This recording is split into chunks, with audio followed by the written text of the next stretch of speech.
If you like discreetly mixed, immersive music that still holds together and serves the song, Wings fans rejoice.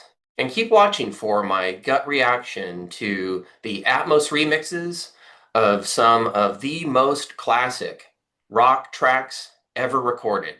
This is Wings, the Blu-ray Collection. Hey everybody, Mike from Life and Surround here. Today we're talking about Wings, the Blu-ray Collection.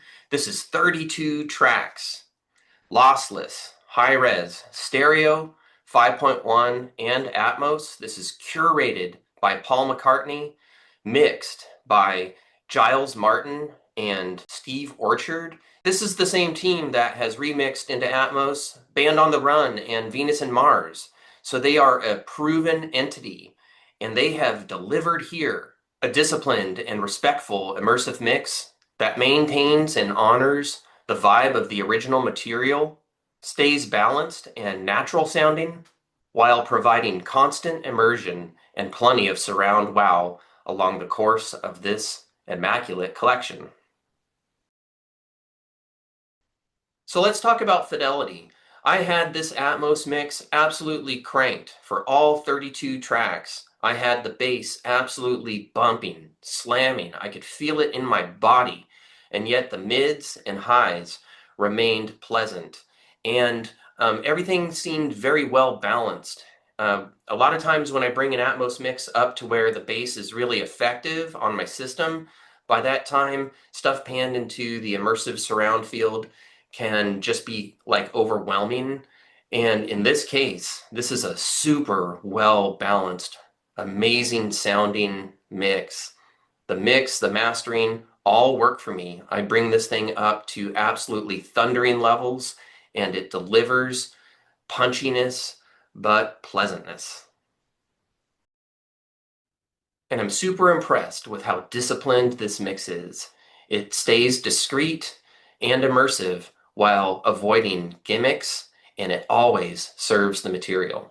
Overall impression of the Atmos mix across the entire set, you're going to have the vocal dead ahead where it ought to be, along with the bass guitar. You're going to have the drums hanging out in front, and that just anchors all of these tracks. Every single other element of music across this entire collection could be panned anywhere. Main accompaniment could be up in the front of the room, but only if there is interesting stuff to fill out the immersive field.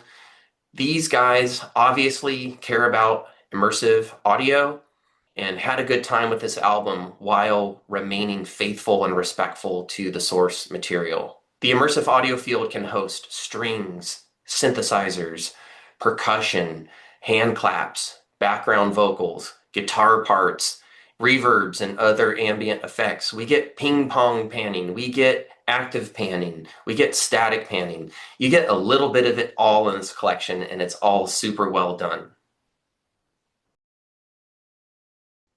Standout song moments in Atmos. Let's begin with Band on the Run, since that's where this collection begins. Right away, this album announces itself as an immersive experience. You have lead synthesizer back behind you for the intro, and then panned squarely into the surrounds, we get the trumpet blasts that announce that the main riff is about to occur. And when the body of the song gets rolling, you are gently cradled in between double-tracked, hard-panned, surround left and right acoustic guitars that just put you in the middle of the story that is Band on the Run. Hell on Wheels features a very touching moment where Linda McCartney's vocal starts back behind you and wraps through the left of the room up to the front right. Just her vocal as the song is panning out. It's just a touching moment. 1985 might not only be one of my new favorite Wings tracks, it might be one of my new favorite tracks, period. The Atmos mix drew me in that well.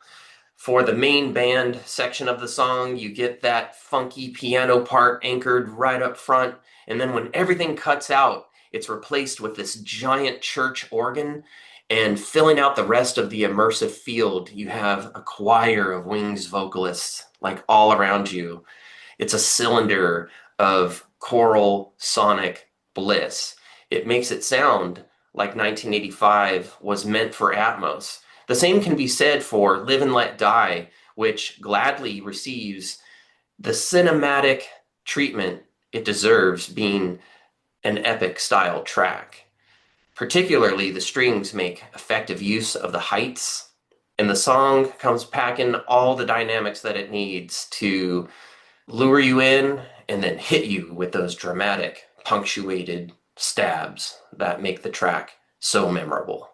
And silly love songs, already one of my favorite Wings songs, Because I'm in Love, gets the horns panned right where they were for Band on the Run, right around you in the surrounds. That Chicago immersive album experience, that Big Big Train immersive album experience, that full rock band ensemble up ahead of you with the horns in the surrounds. I just love it. That's why I did one of my songs like that on Disturbing the Universe.